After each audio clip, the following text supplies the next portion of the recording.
दोस्तों, स्वागत करता हूँ अपने इस चैनल में। आज हम आपको सुनाएंगे करवा चौथ व्रत की कथा। अगर आप भी इस चैनल पे नए हैं तो इस चैनल को सब्सक्राइब जरूर कर लें।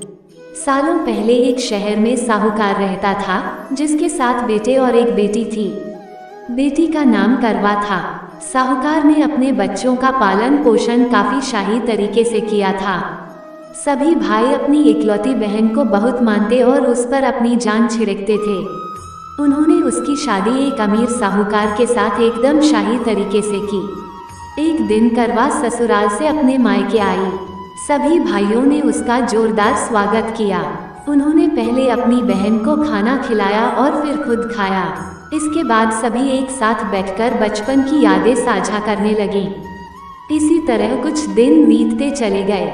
एक दिन शाम को जब करवा के सातों भाई अपने काम से घर लौटे तो उन्होंने देखा कि उनकी बहन काफी उदास होकर बाहर बैठी थी।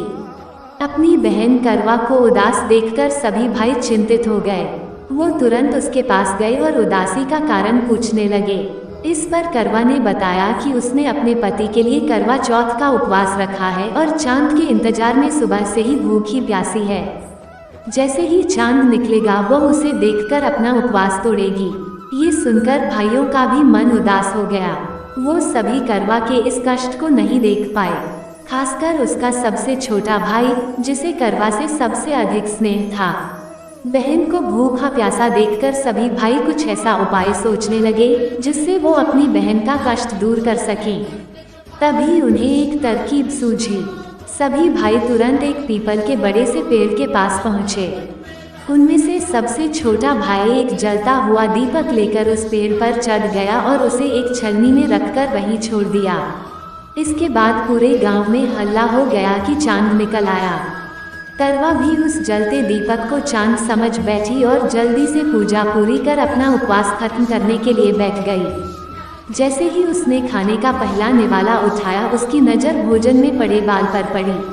उसने तुरंत उस निवाले को अपने प्लेट से निकालकर दूसरी तरफ रख दिया।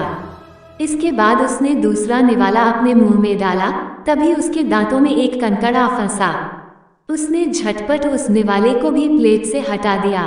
इसके बाद उसने तीसरा निवाला अपने मुंह में रखा कि तभी उसे एक बुरी खबर मिली। करवा को पता चला कि उसके पति की मृत्यु हो गई। ये सुनते ही करवा पूरी तरह से टूट गई और जोर जोर से रोने लगी। कुछ समय बीतने के बाद उसे अपने पति के मृत्यु की सच्चाई का पता चला। उसे जानकारी मिली कि उसके भाइयों के कारण उसने दीपक को चांद समझ लिया था और अपना उपवास खत्म किया था। इस वजह से देवता नाराज हो गए और उसके पति को मृत्यु दंड की सजा सुनाई। सच्चाई का पता चलने के बाद करवा ने अपने पति का अंतिम संस्कार नहीं करने का प्रण लिया। देखते देखते 1 साल बीत गए। करवा अपने पति के मृत शरीर के पास ही बैठी रही। वह रोजाना अपने पति के शव को साफ करती और वहां उगने वाली घासों को भी हटाती रहती थी। 1 साल के बाद फिर से करवा चौथ का पर्व आया। हमेशा की तरह सभी महिलाएं इस व्रत को करने के लिए एक साथ जुटी। इसमें उसकी 7 भाभी भी थीं। शाम के समय पूजा समाप्त करने के बाद जब करवा की सभी भाभी उसके पास पहुंची तो उन्होंने करवा को आशीर्वाद मांगने को कहा।